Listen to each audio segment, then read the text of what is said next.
नमस्कार दोस्तों, break exam में आप सभी का स्वागत है। एक बार फिर से हम आपके सामने प्राचीन भारत के इतिहास में हड़प्पा सभ्यता को लेकर उपस्थित हुए हैं। तो यह वीडियो आपके आने वाले यूपीआरओ, यूपीपीसीएस और यूपीएआरओ के लिए बहुत ही ज़्यादा इम्पॉर्टेंट है। तो वीडियो को आप लास्ट तक देखिएगा। उम्मीद है आपको वीडियो पसंद आएगा। और यदि आप इस वीडियो का PDF चाहते हैं तो PDF प्राप्त करने के लिए लिंक से डिस्क्रिप्शन बॉक्स में हमने लिंक लगा दी है, वहां पर जाकर आप टेलीग्राम ज्वाइन कर सकते हैं। उस टेलीग्राम के माध्यम से आप इसका PDF प्राप्त कर सकते हैं। तो चलिए वीडियो शुरू करते हैं। हड़प्पा सभ्यता। हड़प्पा सभ्यता एक सुविकसित कांस्य युगीन नगरीय सभ्यता थी। तो कौन सी सभ्यता थी? तो कांस्य युगीन नगरीय सभ्यता थी, पहला पॉइंट। दूसरा, तांबे से अधिक मजबूत कांसे के औजारों का उपयोग होता था। लेखन कला का ज्ञान था इनको, लेकिन इस लेखन कला को अभी तक कोई पढ़ नहीं पाया है। नगर शहरों में रहने को सभ्यता का प्रतीक माना जाता है। तो इस सभ्यता को नगर शहरों में रहने की सभ्यता का प्रतीक माना जाता है। दूसरा, इसका नामकरण क्यों कैसे हुआ है ये देख लेते हैं। भारतीय उपमहाद्वीप में विकसित इस सभ्यता, इस प्राचीन महान सभ्यता को सिंधु घाटी की सभ्यता या सिंधु सभ्यता या फिर सिंधु सभ्यता या फिर हड़प्पा सभ्यता के नाम से जाना जाता है। तो इतने सारे नाम हैं इस सभ्यता के। उसके बाद इस सभ्यता का प्रथम खोजा गया स्थल हड़प्पा है, जो रावी नदी के तट पर स्थित है। तो इस सभ्यता का प्रथम खोजा गया स्थल हड़प्पा है, जो रावी नदी के तट पर स्थित है।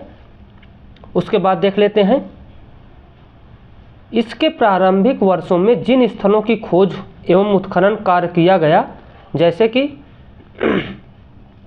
मोहनजोदड़ो, चन्हुदड़ो, आमरी, कोटदीजी, अलीमुराद आदि सभी सिंधु नदी के तट पर स्थित हैं।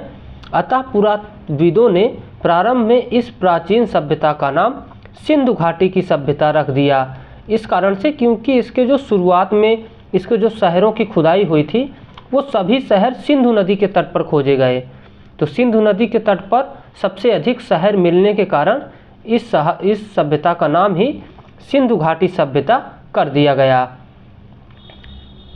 कालांतर में इस सभ्यता के प्रमाण सिंधु घाटी से बाहर अन्य क्षेत्रों में पाए गए, जैसे सरस्वती सभ्यता या सरस्वती घाटी, यमुना घाटी, गोदावरी घाटी। इसी सरस्वती घाटी के नाम पर इसे सरस्वती घाटी की सभ्यता भी कहा जाता है। तो ये भी इसका एक उपनाम है। उसके बाद अतः यह नाम अनुपयुक्त हो गया, क्योंकि यह भौगोलिक क्षेत्र को इंगित करता है। तब पुराविदों ने इस सभ्यता के प्रथम खोजे गए स्थल के नाम पर इस सभ्यता का नाम हड़प्पा सभ्यता कर दिया। उसके बाद देख लेते हैं, क्योंकि यह इतिहास की परंपरा का पालन करता है, यह नाम इस सभ्यता का उपयुक्त नाम है, क्योंकि यह किसी भौगोलिक क्षेत्र को इंगित नहीं करता। तो हड़प्पा जो सभ्यता, हड़प्पा स्थल है, वह किसी भौगोलिक क्षेत्र को सूचित नहीं करता, बल्कि यह एक परंपरा का नाम है, सभ्यता का उपयुक्त नाम है। उसके बाद देख लेते हैं सीमा निर्धारण एवं क्षेत्र विस्तार। तो हड़प्पा सभ्यता का विस्तार भारतीय उपमहाद्वीप में भारत, पाकिस्तान एवं अफगानिस्तान 3 देशों में हुआ है। और इस सभ्यता के सर्वाधिक पुरास्थल भारत से प्राप्त हुए हैं। इस सभ्यता का विस्तार पश्चिम में सुतकांगे डोर, पाकिस्तान के बलूचिस्तान से लेकर पूरब में आलमगीर, उत्तर प्रदेश के मेरठ जिले तक लगभग 1600 किलोमीटर में फैला हुआ है। एक इम्पॉर्टेंट पॉइंट है कि सिंधु घाटी सभ्यता का आकार जो था वो त्रिभुजाकार था। इस प्रकार से इसका आकार था, याद रखिएगा। यदि एग्जाम में आपके प्रश्न आए कि सिंधु घाटी की सभ्यता का आकार किस आकार में था, तो त्रिभुजा आकार में इसका आकार था। उसके बाद उत्तर में यह मांडा जम्मू कश्मीर से लेकर दक्षिण में दैमाबाद महाराष्ट्र तक लगभग 1400 किलोमीटर लंबे क्षेत्र में इसका फैलाव है। तो उत्तर में मांडा से लेकर दक्षिण में दैमाबाद और पूरब में आलमगीर से लेकर पश्चिम में बलूचिस्तान तक लगभग त्रिभुजाकार इसका आकार है, इस प्रकार से। उसके बाद देख लेते हैं इस सभ्यता का क्षेत्रफल लगभग 16 लाख वर्ग किलोमीटर है। इस सभ्यता का विस्तार भारत में पंजाब, हरियाणा, राजस्थान, गुजरात, महाराष्ट्र, उत्तर प्रदेश एवं जम्मू कश्मीर में हुआ है। पाकिस्तान में पंजाब, सिंध एवं बलूचिस्तान प्रांत में तथा अफगानिस्तान में हुआ है। उसके बाद सर्वाधिक पुरा स्थल सरस्वती नदी घाटी में पाए गए। किसी एक प्रांत में सर्वाधिक पुरा स्थल गुजरात में प्राप्त हुए हैं। इस सभ्यता के पास 1300 किलोमीटर लंबा समुद्र तट है। उसके बाद हम देख लेते हैं कुछ प्रमुख स्थल जो हड़प्पा सभ्यता में खोजे गए हैं, उनको एक सारणी के रूप में हम देख लेते हैं। पहला स्थल है हड़प्पा। तो कहाँ पर खोजा गया है? पाकिस्तान, पश्चिमी पंजाब या मोंटेगोमरी में हड़प्पा स्थल के पुरातत्व अवशेष मिले हैं। और यह कौन सी नदी के तट पर है? तो रावी नदी के तट पर है। कब खोजा गया है? 1921 में। इसकी खोज दयाराम साहनी एवं माधव स्वरूप वत्स ने इसकी खोज की है। और यहाँ से किसके किसके प्रमाण मिले हैं? तो ये ज़्यादा इम्पोर्टेंट पॉइंट क्या है? रावी 1901, दयाराम साहनी। कई बार आपके परीक्षाओं में ये पूछे गए हैं। उसके बाद हम देख लेते हैं श्रमिक आवास यहाँ से मिला है। उसके बाद 18 वृत्ताकार चबूतरे मिले हैं। 16 भट्ठियों को प्रमाण यहाँ से मिले हैं। खंडों में 4 खंडों में अन्नागार मिला है। चौथा नंबर है खंडों में इसको अन्नागार मिला है। सोने का बना हार मिला है। उसके बाद प्रसाधन बॉक्स मिला है, यानी कि जो मेकअप वाला बॉक्स होता है वर्तमान में जो औरतें इस्तेमाल करती हैं मेकअप के लिए, वैसा ही बॉक्स उस दौर में मिला है। मेकअप के लिए औरतों के बॉक्स कहाँ से मिला है? हड़प्पा से मिला है। उसके बाद पाउडर मिला है, काजल मिला है, काजल की डिबिया मिली है। गधे का प्रमाण भी यहाँ से मिला है। तांबे से बना पैमाने का प्रमाण यहाँ से मिला है और हृदयाकार मनका मिला है। तो ये सभी प्रमाण हड़प्पा से प्राप्त हुए हैं। उसके बाद हम देख लेते हैं अगला फेमस साइट मोहनजोदड़ो। तो मोहनजोदड़ो भी काफ़ी ज़्यादा इम्पॉर्टेंट है। सबसे पहले कि मोहनजोदड़ो का अर्थ है मृतकों का टीला, और यह पाकिस्तान के सिंध लड़काना ज़िले में स्थित है। तो मोहनजोदड़ो भी पाकिस्तान में लड़काना ज़िले में स्थित है और यह सिंधु नदी के किनारे स्थित है मोहनजोदड़ो भी। उसके बाद मोहनजोदड़ो 1922 ईस्वी में, यानी कि एक साल बाद ही इसको खोजा गया था। इसकी खोज राखाल दास बनर्जी उत्खननकार मार्शल द्वारा किया गया था। उसके बाद विशाल स्नानागार, विशाल अन्नागार, सभा भवन, पुरोहित आवास, मृतकों की गली, गोमित के मनके से बना हार, चांदी की अंगूठी, चांदी की डिब्बी में लाल कपड़े का साच, कांसे की बनी नर्तकी की मूर्ति, पत्थर निर्मित योगी की मूर्ति और सीप का बना पैमाना यहाँ से प्राप्त हुआ है। उसके बाद एक मुद्रा में 3 सिर वाले देवता का चित्र, यानी कि आदि शिव इसको वर्तमान में कहा जाता है, ये भी प्राप्त हुआ है। उसके बाद हम देख लेते हैं अगला स्थल है चनहुदड़ो। तो चनहुदड़ो पाकिस्तान के सिंध प्रांत के नवाब शाह ज़िले में मिला है चनहुदड़ो, और यह सिंधु नदी के किनारे है। उसके बाद 1934 में इसको खोजा गया है। NG मजूमदार ने इसको खोजा है। तो चनहुदड़ो से गुदिया बनाने का कारखाना मिला है। लिपस्टिक के प्रमाण मिले हैं। वक्राकार ईंटें मिली हैं। एक ईंट पर कुत्ते एवं बिल्ली के पैर के निशान मिले हैं। उसके बाद हम देख लेते हैं अगला स्थल है रोपड़। तो चौथा स्थल है रोपड़, आधुनिक नाम है इसका रूपनगर, पंजाब में है, भारत के पंजाब में है, सतलज नदी के तट पर है। 1950 से 1953 के आसपास इसका उत्खनन कार्य हुआ है और इसका उत्खनन कार्य बीबी लाल यज्ञदत्त शर्मा ने किया है। मानव के साथ कुत्ते को दफनाने का प्रमाण रोपड़ से मिला है। तो याद रखिएगा, मोस्ट इम्पॉर्टेंट है, एक ही प्रमाण है मानव के साथ कुत्ते को दफनाने का प्रमाण। उसके बाद अगला है बनावली। तो बनावली भारत के हरियाणा के हिसार ज़िले में है। बनावली सरस्वती नदी के तट पर है। 1973 में खोजा गया है। RS बिष्ट ने इसकी खोज किया है। एक मकान में वाश बेसिन का प्रमाण मिला है। खिलौने के रूप में मिट्टी का बना हल मिला है। उत्तम किस्म का जौ मिला है। तो बनावली से उत्तम किस्म का जौ, खिलौने के रूप में मिट्टी का बना हल, एक मकान में वाश बेसिन का प्रमाण, ये सभी बनावली से प्राप्त हुए हैं और सरस्वती नदी के तट पर बनावली स्थित है। आर.एस. बिष्ट ने इसकी खोज की है। अगला है राखीगढ़ी। ये भी हरियाणा के जींद जिले में है राखीगढ़ी और 1969 ईस्वी में खोजा गया स्थल है। सूरज भान एवं भगवान दास ने इसकी खोज की है। तो सूरज भान और भगवान दास ने इसकी खोज की है।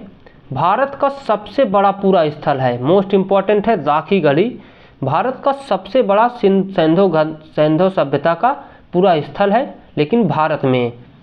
उसके बाद अगला है कालीबंगा, राजस्थान में है, गंगानगर जिले में राजस्थान के, और ये घग्गर नदी के किनारे स्थित है। 1953 में इसकी खोज हुई है और उत्खनन 1961 में हुआ है। इसकी खोज अमला नंद घोष, बीबी लाल एवं बी.के. थापर ने की है। यहाँ से भी काफ़ी फेमस पुरातात्विक प्रमाण मिले हैं। हल से जुते हुए खेत के निशान, एक ही खेत से 2 फसल उगाने का साक्ष्य, अलंकृत ईंट के प्रमाण, उसके बाद मिट्टी का पैमाना और अग्नि वेदिकाएँ यहाँ से प्राप्त हुई हैं। उसके बाद हम देख लेते हैं लोथल। तो लोथल से क्या क्या प्राप्त हुआ है।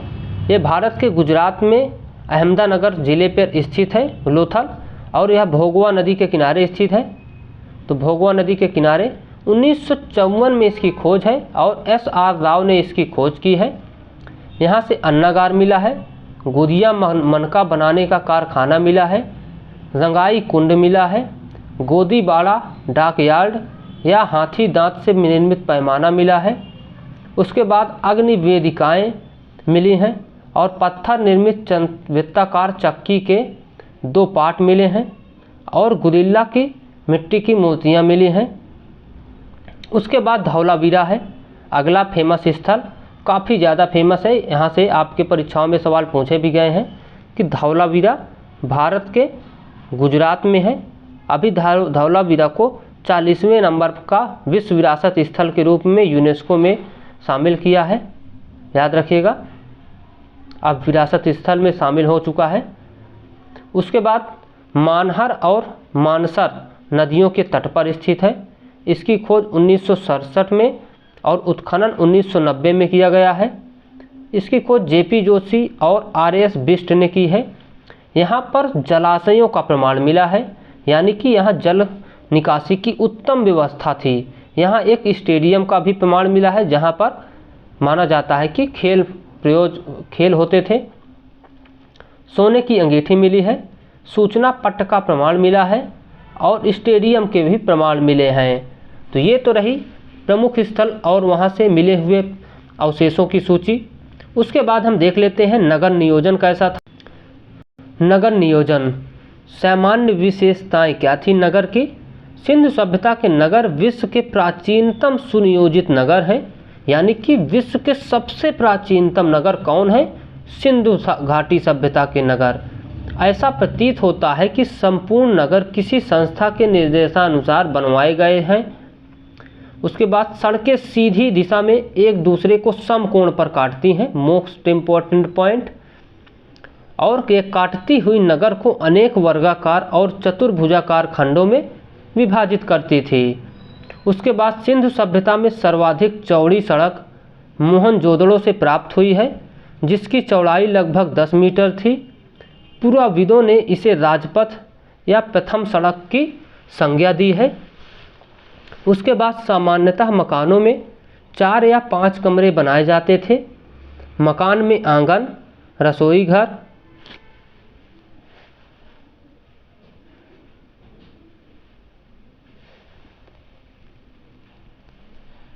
दोस्तों कहाँ पर हम पढ़ रहे थे। सामान्यतः मकानों में 4 या 5 कमरे बनाए जाते थे। मकान में आंगन, रसोई घर, स्नानागार, कुएं तथा कुछ बड़े घरों में शौचालय भी बनाए जाते थे। माना जाता है जैसे कि आज के समय में हम अपने नगरों की व्यवस्था करते हैं, उसी प्रकार उस दौर के नगरों में भी इस प्रकार की आज की तरह व्यवस्थाएं रहती थी। देख सकते हैं 4 या 5 कमरे बनाना, उसके बाद रसोई घर, आंगन, स्नानागार, कुएं और शौचालय भी बनाए जाते थे। ये आज की तरह पूरी नकल हम उनकी उस समय की कर रहे हैं। तो काफ़ी ज़्यादा व्यवस्थित तरीके से उस समय के नगर बसाए गए थे। सामान्यतः मकान के दरवाजे मुख्य सड़कों पर न खुलकर गलियों में खुलते थे। इसका मुख्य कारण क्या था? जो मुख्य दरवाजे गलियों में खुलते थे, यदि वो गलियों में ना खुलते तो मुख्य सड़कों से ज़्यादातर व्यापार होता था, और उन सड़कों पर यदि बच्चे मुख्य दरवाजे से निकलते बाहर तो शायद उनको नुकसान हो जाता या फिर वो दुर्घटना के शिकार हो जाते हैं। शायद ये सोच रही होगी उस समय के लोगों की कि वो मकानों को अपने मुख्य सड़कों की ओर ना खोलकर घर के पीछे की तरफ दरवाज़ा लगाते थे।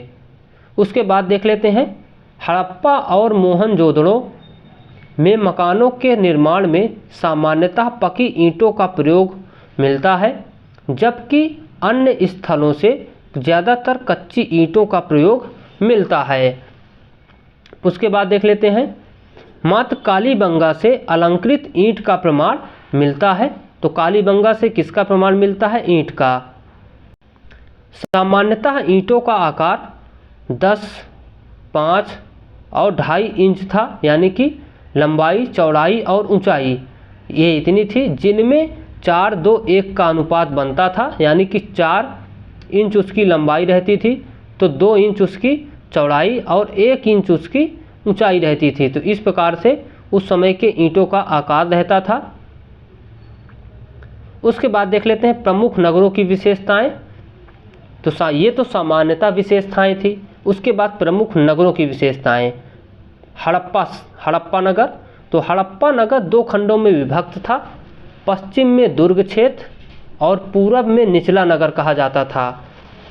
दुर्ग क्षेत्र से बाहर उत्तर में एक टीले के उत्खनन से कुछ महत्वपूर्ण अवशेष प्राप्त हुए हैं, जैसे मजदूरों को रहने के लिए श्रमिक बस्ती, कुल 15 मकान प्राप्त हुए हैं।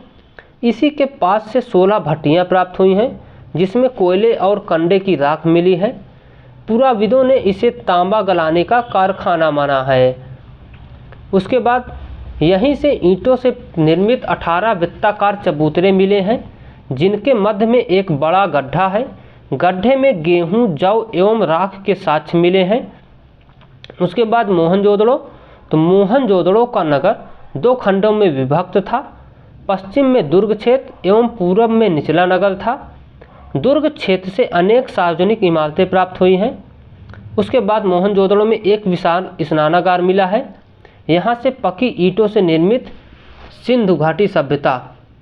उसके बाद तो यहाँ से पकी ईंटों से निर्मित सभ्यता की सबसे सुंदर कृति प्राप्त हुई है।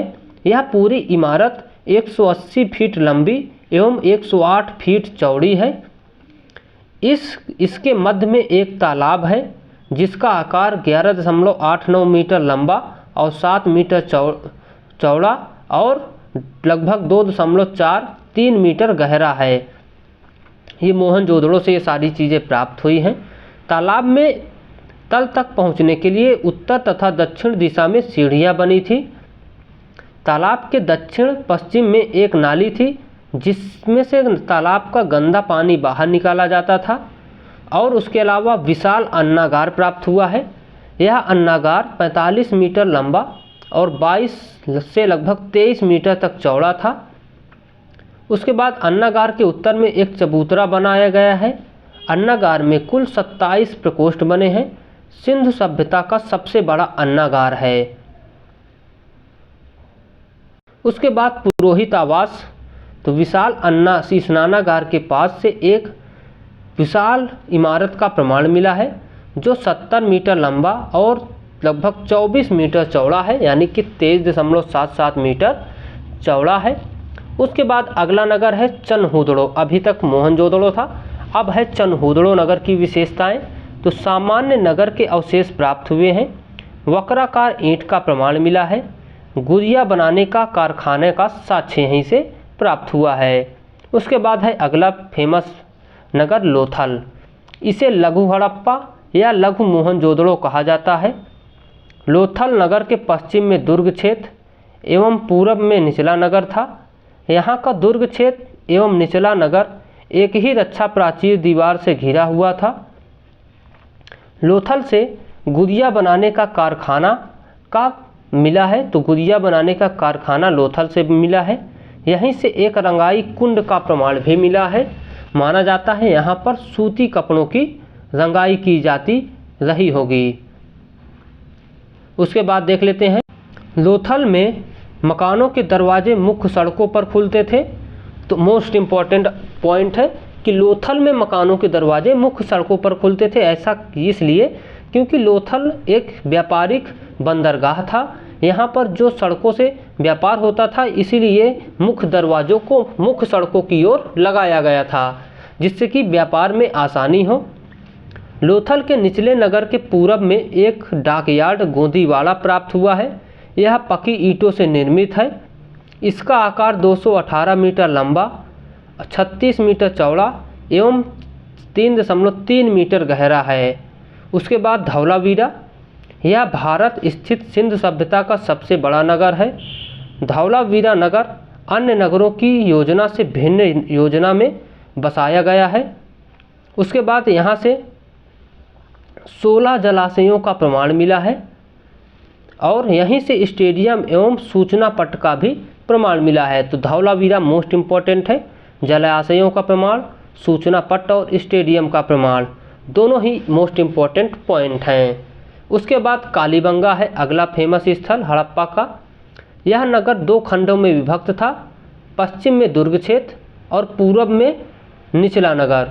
यहाँ से सिंधु सभ्यता के नीचे पूर्व सैंधव संस्कृति के प्रमाण मिलते हैं। यहाँ का दुर्ग क्षेत्र एवं निचला नगर दोनों अलग अलग रक्षा प्राचीर से घिरा था।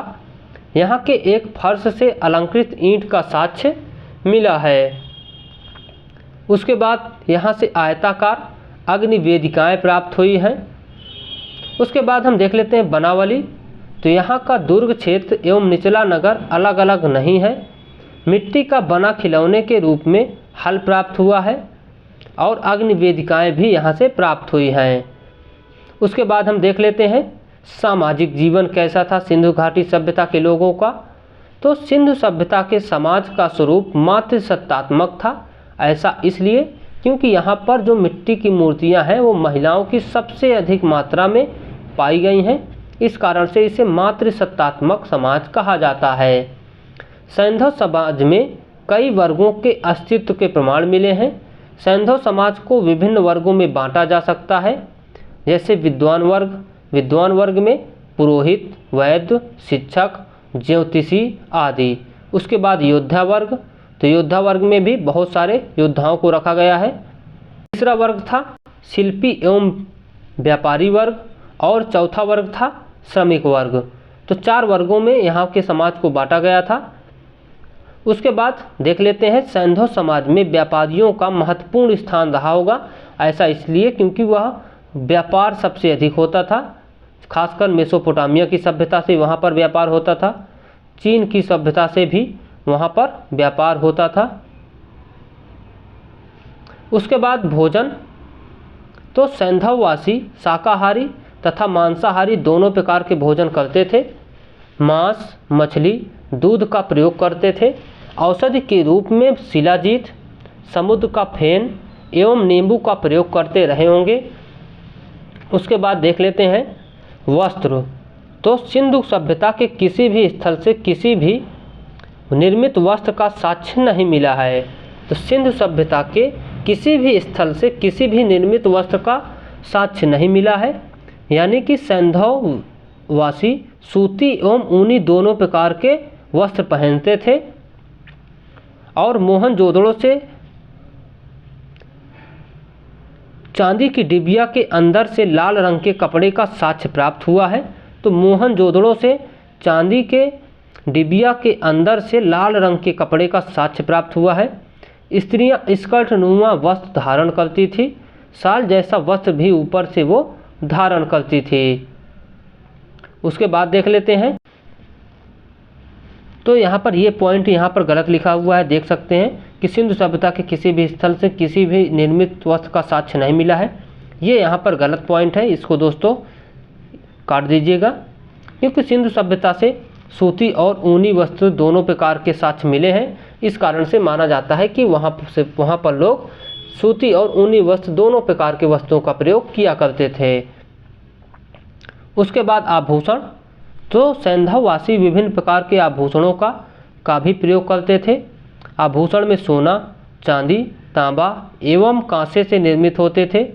इसके अतिरिक्त कीमती पत्थरों, साधारण पत्थरों, मिट्टी एवं हाथी दांत से भी आभूषण बनाए जाते थे। मुख्य आभूषणों में हार, बाजूबंद, बालपिन, अंगीठी, चूड़ियाँ आदि का प्रयोग करते थे। हड़प्पा से सोने का बना हुआ 6 लकड़ियों वाला हार प्राप्त हुआ है। उसके बाद सौंदर्य प्रसाधन, सैंधववासी सौंदर्य प्रेमी थे। हड़प्पा के उत्खनन से प्रसाधन बॉक्स प्राप्त हुआ है। हड़प्पा से ही काजल की डिबिया, सफ़ेद पाउडर के प्रमाण मिले हैं। चनहूदड़ों से लिपस्टिक के प्रमाण मिले हैं। स्त्रियां विभिन्न प्रकार के केश विन्यास करती थी। उसके बाद समाधान प्रणाली देख लेते हैं। सैंधववासी अपने मृतकों का 3 प्रकार से अंतिम संस्कार किया करते थे। पहला था पूर्ण समाधान। पूर्ण समाधान में मृतकों को कब्र में दफनाने की परंपरा थी। उसके बाद आंशिक समाधान, मृतकों के शरीर को जंगल में रख देना। जब पशु पक्षी उसके मांस को खा लेते थे तो हड्डियों को दफना देते थे। यह आंशिक समाधान के अंतर्गत था। उसके बाद देख लेते हैं तीसरा टाइप था दाह संस्कार। मृतकों को जलाने की परंपरा थी। तो पहला था मृतकों को पूर्ण समाधान, पूरी तरीके से उनको नीचे दफना देना। दूसरे में आंशिक समाधान, जहाँ पर जंगलों में उसके शरीर को रख देना और जब हड्डियाँ सिर्फ बचती थी और बाकी उसके मांस को पशु पक्षी और जीव जंतु खा जाते थे तब उसकी हड्डियों को दफना देना आंशिक समाधान के अंतर्गत। तीसरा था दाह समाधान, मृतक को जलाने की परंपरा रहती थी। उसके बाद सिंधु सभ्यता के स्थलों से प्राप्त साक्ष्यों के आधार पर यह निष्कर्ष निकलता है कि सैंधववासियों की लोकप्रिय समाधान प्रणाली पूर्ण समाधान थी। सैंधववासी सामान्यतः अपने मृतकों का सिर उत्तर पैर दक्षिण में रखकर दफनाते थे। तो सिर उत्तर में और पैर दक्षिण में रखकर दफनाते थे। यही का प्रक्रिया आज भी वर्तमान में हम सभी लोग अपनाते हैं। जब भी किसी व्यक्ति की डेथ हो जाती है तो उसे उसका सर उत्तर की ओर और पैर उसका दक्षिण की ओर हम रख के उसे दफनाते हैं। उसके बाद हम देख लेते हैं मृतक के साथ अंत्येष्टि सामग्री जैसे मृदभांड, आभूषण आदि रखते थे। कब्रें पैर की अपेक्षा सिर की ओर अधिक चौड़ी होती थी। उसके बाद हड़प्पा का कब्रिस्तान दुर्ग क्षेत्र के दक्षिण से प्राप्त हुआ है। हड़प्पा के कब्रिस्तान का नाम पुराविदों ने R37 रखा है। यहाँ से कुल 37 कब्रें प्राप्त हुई हैं। यहाँ से प्राप्त एक कब्र में मृतक को लकड़ी के ताबूत में रखकर दफनाया गया है। ऐसी परंपरा सुमेरियन सभ्यता में प्रचलित थी। तो माना जाता है कि सुमेरियन सभ्यता का यहाँ से व्यापार होता था। शायद वहाँ की 1-2 लोग यहाँ पर रह गए होंगे और उन्होंने इस प्रकार की सभ्यता को यहाँ पर सीखा होगा और फिर यहाँ के लोग भी उनसे कुछ सभ्यताओं को स्वीकार किए होंगे। उसके बाद लोथल है। लोथल का कब्रिस्तान दुर्ग क्षेत्र उत्तर पश्चिम से प्राप्त हुआ है। यहाँ से कुल 20 कब्रें प्राप्त हुई हैं। यहाँ से युगल समाधान के प्रमाण प्राप्त हुए हैं। मोहनजोदड़ो से अभी तक कब्रिस्तान का प्रमाण नहीं मिला है। तो मोहनजोदड़ो से अभी तक कब्रिस्तान का प्रमाण नहीं मिला है। उसके बाद हम देख लेते हैं सैंधववासियों का धार्मिक जीवन। सैंधववासी अपने देवी देवताओं की अनेक रूपों में पूजा करते थे। पहला है पुरुष देवता। सैंधव स्थलों से हमें पुरुष देवता के अनेक रूपों के अंकन का साक्ष्य मिलते हैं। मोहनजोदड़ो से प्राप्त एक मुद्रा में सींग युक्त त्रिमुखी पुरुष देवता का चित्र अंकित है। यह योग मुद्रा में एक चौकी पर निर्वस्त्र बैठा है। देवता के दाहिनी ओर एक हाथी और एक बाघ का चित्र अंकित है तथा बाएं ओर एक गैंडा और एक महिष एवं चौकी के नीचे 2 हिरण के चित्र अंकित हैं। मार्शल महोदय ने इस चित्र को शिव का आदि रूप माना है। पौराणिक काल में शिव को महायोगी, पशुपतिनाथ, त्रिनेत्रधारी, त्रिशूलधारी आदि अनेक नामों से जाना जाता था। उसके बाद जिनका प्रतीकात्मक चित्रण इस मुद्रा में मिलता है। उसके बाद देख लेते हैं हड़प्पा से प्राप्त एक मुद्रा में एक तरफ पेड़ पर बने मचान पर एक पुरुष आकृति में बैठी है और पेड़ के नीचे एक बाघ खड़ा है। इस मुद्रा के दूसरी ओर एक बैल का चित्र है और उसके सामने एक त्रिशूल गड़ा है। इसे भी शिव का प्रतीक रूप माना गया है। उसके बाद मातृ देवी देख लेते हैं। हड़प्पा, मोहनजोदड़ो, चनहूदड़ो आदि से बड़ी संख्या में नारी की मृण मूर्तियाँ, मोहरों पर अंकित नारी आकृतियाँ और अन्य दृश्य मिले हैं, जिससे स्पष्ट होता है कि वे मातृ देवी की उपासना करते थे। नारी मृण मूर्तियों के सिर के दोनों ओर दीपक जैसी आकृति बनी है। इनमें कालिख के निशान भी हैं। मैके की मान्यता है कि इसमें भी तेल बाती डालकर उनकी पूजा की जाती थी। सभी विद्वान इन मूर्तियों को मातृ देवी की मूर्ति मानते हैं। मूर्ति पूजा का सर्वप्रथम उल्लेख सैंधव सभ्यता से मिलता है। यद्यपि किसी भी स्थल से मंदिर के कोई साक्ष्य नहीं मिले हैं। मोस्ट इम्पॉर्टेंट पॉइंट है, मंदिर के साक्ष्य नहीं मिले हैं जबकि पूजा के साक्ष्य मिले हैं। हड़प्पा से प्राप्त एक मुद्रा में एक स्त्री को सिर के बल खड़ा किया गया है और उसके योनि से वनस्पति निकलते हुए दिखाया गया है। इस चित्रण को मातृ देवी के प्रजनन शक्ति का स्वरूप माना है, अर्थात पृथ्वी देवी का अंकन है। मार्शल एवं व्हीलर का मत है कि सैंधव देवकुल में मातृ देवी का स्थान सर्वोपरि है। उसके बाद देख लेते हैं पशुपति। पशु पूजा यानी कि सैंधववासी अपने देवी देवताओं की कल्पना पशु रूप में भी की है। ये देवताओं की काल्पनिक एवं वास्तविक पशु देवताओं के रूप में पूजा करते थे। उसके बाद काल्पनिक पशु भी थे।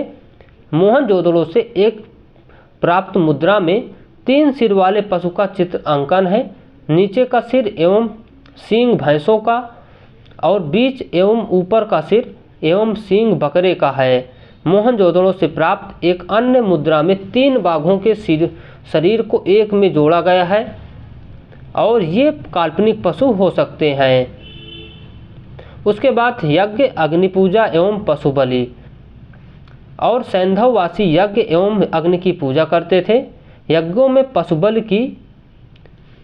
दी जाती थी, तो यज्ञों में पशुओं की बलि दी जाती थी और ये यज्ञ में अग्नि की पूजा करते थे।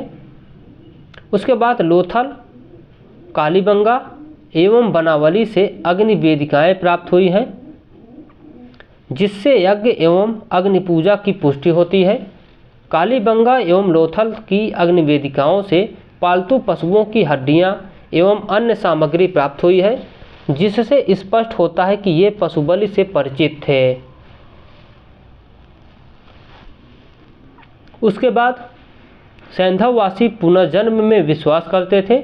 उनमें अंधविश्वास का प्रचलन था। जादू टोना आदि खूब प्रचलित थे, जिनसे बचने के लिए झाड़ फूंक एवं ताबीज बांधते थे। उसके बाद इनका था आर्थिक जीवन। सैंधव अर्थव्यवस्था पशुपालन, सिंचित कृषि, अधिशेष उत्पादन, विभिन्न दस्तकारियों में दक्षता और समृद्ध आंतरिक और विदेशी व्यापार पर आधारित थी। पशुपालन कृषि पर निर्भर होते हुए भी हड़प्पाई लोग बहुत सारे पशु पालते थे। इनमें प्रमुख रूप से भेड़, बकरी, गाय, बैल, भैंस और भैंसा प्रमुख हैं। सूअर पालतू पशु एवं जंगली दोनों थे। कुत्ता पालतू पशु था। इसके कई नस्ल मिले हैं। सैंधववासी ऊँट का भी पालन करते थे। हड़प्पा से गधे का साक्ष्य मिला है। घोड़े के संबंध में विद्वानों में मतभेद है। सुरकोटदा से अंतिम चरण से घोड़े की हड्डियां मिली हैं। कहा जा सकता है कि सैंधववासी घोड़े से परिचित थे। सैंधववासी जिन अन्य पशुओं से परिचित थे उनमें हाथी, बाघ, हिरण, बारहसिंघा, रीछ, खरगोश, बंदर, बिल्ली, गैंडा, मेढा आदि से परिचित थे। सिंधवासी सिंह से परिचित नहीं थे। इम्पोर्टेंट पॉइंट है। कृषि, तो सिंधु सभ्यता के आर्थिक संगठन में कृषि का अत्यधिक महत्वपूर्ण स्थान था। सिंधु और उसकी सहायक नदियों का क्षेत्र अत्यधिक उपजाऊ था। सिंधुवासी अपनी रबी की फसल की बुवाई अक्टूबर-नवंबर महीने में और कटाई मार्च-अप्रैल में करते थे। सिंधुवासी कृषि उपकरणों के रूप में हल, कुदाल, कुल्हाड़ी, हंसिया आदि का प्रयोग करते थे। बनावली से खिलौने के रूप में मिट्टी का हल प्राप्त हुआ है। कालीबंगा से प्राक सिंधु स्तर से जुते हुए खेत के निशान एवं एक ही खेत में 2 फसल उगाने के प्रमाण मिले हैं। सिंधुवासी प्रमुख रूप से गेहूँ, जौ, चावल, बाजरा, राई, सरसों, तिल, मटर एवं कपास आदि 9 फसलों का उत्पादन करते थे। बनावली से उत्तम किस्म के जौ के साक्ष्य मिले हैं। लोथल एवं रंगपुर से चावल के साक्ष्य मिले हैं। गेहूं की 2 किस्में हैं, टिटकम कम्पैक्टकम और टिटकम स्फीरोकोकम। हड़प्पा एवं मोहनजोदड़ो से यह 6 धारियों वाला जौ के साक्ष्य मिले हैं।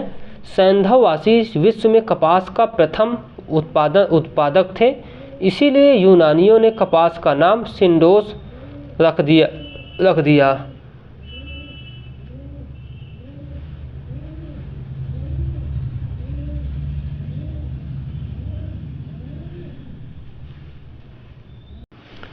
उसके बाद देख लेते हैं, सिंधुवासी विभिन्न उद्योगों से परिचित थे।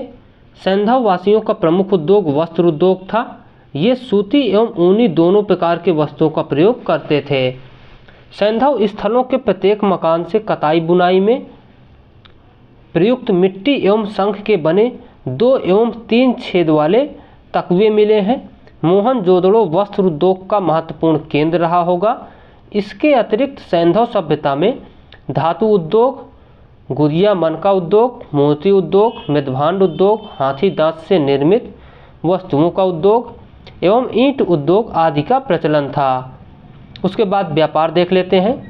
सिंधुवासियों का आंतरिक एवं बाह्य दोनों व्यापार उन्नत अवस्था में था। सिंधु सभ्यता की विशेषता वहाँ असंख्य छोटे बड़े नगरों की उपस्थिति थी। संपन्न सिंधु जन अधिक से अधिक विलासिता की वस्तुएं प्राप्त करना चाहते थे। इस खोज में उन्होंने भारतीय उपमहाद्वीप में दूर दूर तक बस्तियां बसाई एवं अफगानिस्तान, मध्य एशिया तथा पश्चिम एशिया के साथ प्रगाढ़ संबंध बनाया। उसके बाद हड़प्पा सभ्यता में उद्योग विकसित अवस्था में थे, लेकिन हड़प्पाई क्षेत्रों में हमें उन उद्योगों के लिए कच्चा माल उपलब्ध नहीं था। अतः सिंधुवासी कच्चे माल की प्राप्ति हेतु दूर दराज की यात्राएं किए। कच्चे माल की प्राप्ति व्यापार वाणिज्य कर्म का प्रथम सोपान है। दूसरे सोपान में निर्मित वस्तुओं को घरेलू, क्षेत्रीय और विदेशी बाजारों तक पहुंचाना पड़ता था। सिंधुवासी निम्न वस्तुओं इन क्षेत्रों से प्राप्त करते थे। चांदी को अफगानिस्तान एवं ईरान से प्राप्त करते थे, मुख्यतः अफगानिस्तान से। उसके बाद सोने को कर्नाटक की स्थित कोलार की खान से, तांबे को राजस्थान स्थित खेतरी ताम्र खान से, कुछ तांबा ओमान से भी आयात करते थे। टिन को अफगानिस्तान से आयात करते थे। सेल खड़ी को बलूचिस्तान एवं राजस्थान से, लाजवर्द को बदख्शा अफगानिस्तान से, उत्तरी अफगानिस्तान से लाजवर्द को। उसके बाद फिरोजा खुरासान से फिरोजा, चट पत्थर को बलूचिस्तान से, लाल रंग को फारस की खाड़ी स्थित हॉर्मुज से, देवदारू एवं शिलाजीत को हिमालय के पर्वतीय क्षेत्रों से। उसके बाद विदेशी व्यापार देख लेते हैं। सिंधुवासियों या सिंधुवासी का व्यापारिक संबंध अनेक बाह्य संस्कृतियों के साथ था, जैसे मेसोपोटामिया, मिस्र, क्रीट और फारस की खाड़ी स्थित देशों के साथ। मेसोपोटामिया के साथ व्यापारिक संबंधों के अनेक पुरातात्विक प्रमाण मिलते हैं। कुछ विद्वानों का मानना है कि मेसोपोटामिया से एक हड़प्पाई व्यापारियों की बस्ती मिली है। मेसोपोटामिया से प्राप्त अभिलेखों में दिलमुन, मगन एवं मिलूहा नामक क्षेत्रों का उल्लेख है। इन क्षेत्रों से मेसोपोटामियाई लोगों के व्यापारिक संबंध थे। दिलमुन और का समीकरण बहरून से, मगन का समीकरण मकरान से, मिलूहा का समीकरण सैंधव से किया गया है। तो ये मोस्ट इम्पॉर्टेंट पॉइंट है। दिलमुन बहरीन, मगन का मकरान से और मिलूहा का सैंधव से संबंध किया गया है। अतः मेसोपोटामियाई लोग सैंधव क्षेत्र से सूती वस्त्र, हाथी दांत से निर्मित वस्तुएं एवं कार्नेलियन पत्थर के बने मनके आयात करते थे। हड़प्पाई मुद्राएं भी मेसोपोटामियाई क्षेत्रों से मिलती हैं। सैंधव वासियों का मिस्र, फारस की खाड़ी, क्रीट से भी व्यापारिक संबंध थे। उसके बाद देख लेते हैं यातायात। तो सैंधव काल में यातायात जल एवं स्थल दोनों मार्गों से व्यापार होता था। तो यातायात में सैंधव काल में जल एवं स्थल दोनों मार्गों से व्यापार होता था। स्थल मार्ग के यातायात का मुख्य साधन ठोस पहिए वाली बैलगाड़ी थी। इसके अतिरिक्त भारवाहक पशुओं का भी आयात के लिए प्रयोग करते थे। उसके बाद जल मार्ग से यातायात का मुख्य साधन नाव एवं जलपोत थे। सैंधव स्थलों से वास्तविक नाव का कोई साक्ष्य नहीं मिला है, लेकिन मोहनजोदड़ो से प्राप्त एक मृत भांड से नाव का चित्र अंकित मिलता है। लोथल से मिट्टी के बने नाव के 5 मॉडल मिले हैं। इसी तरह लोथल से डाक यार्ड का साक्ष्य मिला है। उसके बाद मापतौल देख लेते हैं। सैंधववासी मापतौल की इकाइयों से परिचित थे। मापतौल के लिए पैमाने का प्रयोग करते थे। मोहनजोदड़ो से सीप का बना हुआ पैमाना, हड़प्पा से तांबे का पैमाना और लोथल से हड़प्पाई दांत का पैमाना एवं कालीबंगा से मिट्टी का बना हुआ पैमाना प्राप्त हुआ है। सिंधु सभ्यता के पुरा स्थलों से बड़ी संख्या में बाट प्राप्त होते हैं। सिंधु सभ्यता में माप तौल का मानक रूप मिलता है। बाट पत्थर निर्मित होते थे। उसके बाद बाट कई आकार प्रकार के मिलते हैं, लेकिन घनाकार बाट सर्वाधिक लोकप्रिय थे। बड़े बाट 16 के गुणक में मिलते हैं, जबकि छोटे बाट दून प्रणाली यानी कि दुगना पर आधारित थे। उसके बाद सैंधव कला। तो सैंधव कला में क्या क्या विकास हुआ? तो सिंधु सभ्यता में कला का अत्यधिक विकास हुआ। मुद्राएं, जैसे कि सैंधव पुरा स्थलों के उत्खननों से अभी तक 2500 से अधिक मुद्राएं प्राप्त हुई हैं। ये मुद्राएं विभिन्न प्रकार के पत्थरों, कांचली मिट्टी एवं तांबे की बनी हुई हैं। इनमें सर्वाधिक मुद्राएं सेल खड़ी की पत्थर की बनी हैं।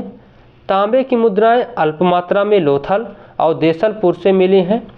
मुद्राएं वर्गाकार, आयताकार एवं गोल एवं बेलनाकार बनाई जाती थी। इनमें सबसे लोकप्रिय वर्गाकार मुद्राएं थी, जो सेल खड़ी पत्थर से बनी थी। लोकप्रिय वर्गाकार मुद्राएं 2.8 सेंटीमीटर के वर्ग में बनी थी। लोथल से बटन जैसी गोल मुद्रा मिली है, जो फारस की खाड़ी में लोकप्रिय थी। सैंधव वासियों की कला का उत्कृष्ट प्रदर्शन उनकी मुद्राओं के चित्रांकन में मिलता है। सैंधव मुद्राओं पर पशुओं का चित्रांकन अत्यंत सुंदर है।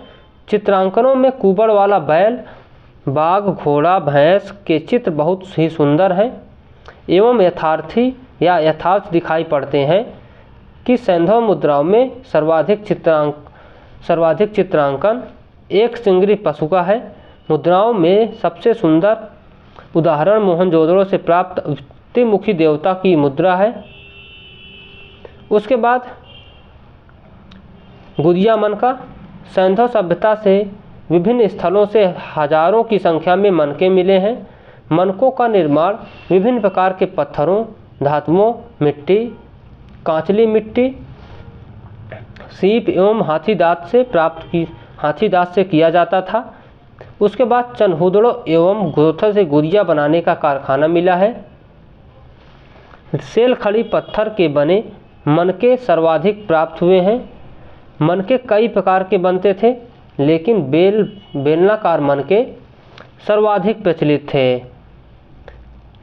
लेखांकित मनके सिंधु सभ्यता के साथ साथ मेसोपोटामिया एवं मिस्र से मिले हुए हैं।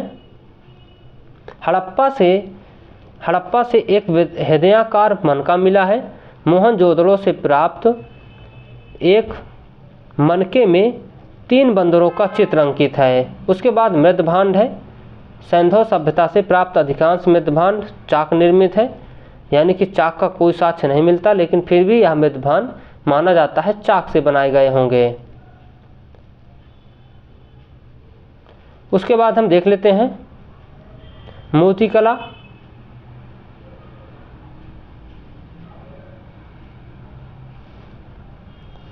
सिंधु मूर्तिकला को 3 भागों में वर्गीकृत किया गया है। तो सिंधु कला को 3 भागों में वर्गीकृत किया गया है। पहला, धातु मूर्तियाँ। सिंधु स्थलों से धातु एवं कांसे की बनी मिट्टी की मूर्तियाँ प्राप्त हुई हैं। धातु निर्मित मूर्तियों में सबसे सुंदर मोहनजोदड़ो से कांस्य प्रतिमा, जो कि 14 सेंटीमीटर तक ऊंची है, प्राप्त हुई है। यह द्रवी मोम विधि से सांचे में ढालकर बनाई गई है। मोहनजोदड़ो से कांसे के बने बैल एवं भैंस की मूर्तियाँ प्राप्त हुई है। लोथल से तांबे की बनी बतख, कबूतर, खरगोश आदि की मूर्तियाँ प्राप्त हुई हैं। दूसरा है प्रस्तर मूर्तियाँ, पत्थर की मूर्तियाँ। सिंधुवासी मूर्तियों के प्रमाण में विभिन्न प्रकार के पत्थरों जैसे अलाबास्टर, सेल खड़ी, स्लेटी चूना पत्थर एवं लाल बलुआ पत्थर का प्रयोग करते थे। उसके बाद मोहनजोदड़ो से कुल 12 प्रस्तर मूर्तियाँ मिली हैं, जिनमें सबसे सुंदर सेल खड़ी पत्थर की बनी एक पुरुष मूर्ति है, जो तिपतिया अलंकरण से यह शाल ओढ़े हुए है और यह केवल वन स्थल तक है। मोहनजोदड़ो से निर्मित पत्थर एक योगी की मूर्ति प्राप्त हुई है। हड़प्पा से प्रस्तर निर्मित 2 मूर्तियाँ प्राप्त हुई हैं। उसके बाद तीसरा है मृण मूर्तियाँ। सिंधु स्थलों से सर्वाधिक संख्या में मिट्टी की मूर्तियाँ प्राप्त हुई हैं। ज़्यादातर मिट्टी की मूर्तियाँ हस्त निर्मित हैं। कुछ मुखौटे हैं जो सांचे को ढालकर बनाए गए हैं। मानव मिट्टी की मूर्तियों में पुरुष की तुलना में नारी मृण मूर्तियाँ अधिक मिली हैं। ज़्यादातर रानी मिट्टी की मूर्तियाँ स्कर्टनुमा वस्त्र धारण किए हुए हैं। हड़प्पा से प्राप्त एक नारी मृण मूर्ति को 3 पाँव वाली कुर्सी में बैठाया गया है। अधिकांश पुरुष मृण मूर्तियाँ हैं, तो अधिकांश पुरुष मिट्टी की मूर्तियाँ निर्वस्त्र हैं। कुछ मूर्तियों को तंग टोपी पहने हुए दिखाया गया है। मोहनजोदड़ो से घुटनों तक के बल चलते हुए बच्चों की 2 मिट्टी की मूर्तियाँ प्राप्त हुई हैं। हड़प्पा एवं मोहनजोदड़ो एवं सांचे में ढालकर उपयुक्त मुखौटे प्राप्त हुए हैं। उसके बाद मानव मिट्टी की मूर्तियों की तुलना में पशु मृण मूर्तियाँ अधिक मिली हैं।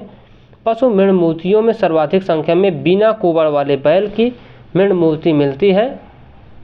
दूसरे स्थान पर कुबड़ वाला बैल एवं अन्य पशुओं में गैंडा, महिष, बाघ, हाथी, सुअर, रीछ, बंदर, खरगोश, कुत्ता, बिल्ली तथा आदि पक्षियों की भी मिट्टी की मूर्तियाँ मिली हैं। उसके बाद सिंधु लिपि अधिकांशतः मुहरों पर अंकित है। सिंधु लिपि के सर्वाधिक साक्ष्य मोहनजोदड़ो से प्राप्त हुए हैं। सिंधु लिपि में सामान्यतः 400 से 250 अक्षर प्रयुक्त रहे होंगे। सिंधु लिपि मुख्य रूप से चित्रात्मक एवं भावनात्मक लिपि है। लिपियों में सर्वाधिक अंकन अंग्रेजी अक्षर यू का चिन्ह का है। सिंधु लिपि की दिशा में दाएं से बाएं थी। तो सिंधु स्थलों में ब्रूस्टोफेदन लिपि के भी साक्ष्य मिले हैं। इसमें दाएं से बाएं, फिर बाएं से दाएं तथा फिर दाएं से बाएं लिखा जाता था। तो इसमें एक पहले दाएं से बाएं, फिर बाएं से दाएं, फिर दाएं से बाएं, इस प्रकार से इसमें एस बन जाता था। हाल ही में कुछ विद्वानों ने कंप्यूटर द्वारा सिंधु लिपि पढ़ने का दावा किया गया है। उसके बाद सिंधु सभ्यता में विज्ञान एवं तकनीक। सिंधुवासी कृषि तकनीक में भी अग्रणी थे। खेतों की जुताई के लिए हल का प्रयोग करते थे। बनावली से खिलौने के रूप में मिट्टी का हल बना हुआ प्राप्त हुआ है।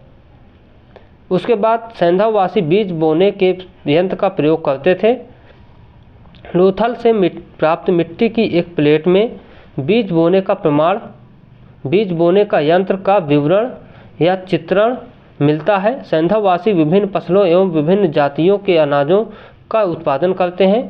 विश्व में सर्वप्रथम कपास का उत्पादन सैंधववासियों ने ही किया था। ए.एल. बासम के शब्दों में रुई उत्पादन एवं उसके उद्योग का तकनीकी विकास, ए.एल. बासम ने यह शब्द कहा था। तो दोस्तों, आपको वीडियो कैसा लग रहा है? उम्मीद है आपको वीडियो पसंद आया होगा। यदि आपको वीडियो पसंद आया हो तो प्लीज़ हमारे चैनल को लाइक और सब्सक्राइब जरूर कर लीजिए। और डिस्क्रिप्शन बॉक्स में इसकी लिंक लगी है टेलीग्राम के, वहाँ से आप टेलीग्राम में जुड़कर हमारे इस वीडियो को अच्छे से देख भी सकते हैं और PDF डाउनलोड भी कर सकते हैं। Thank you, bye.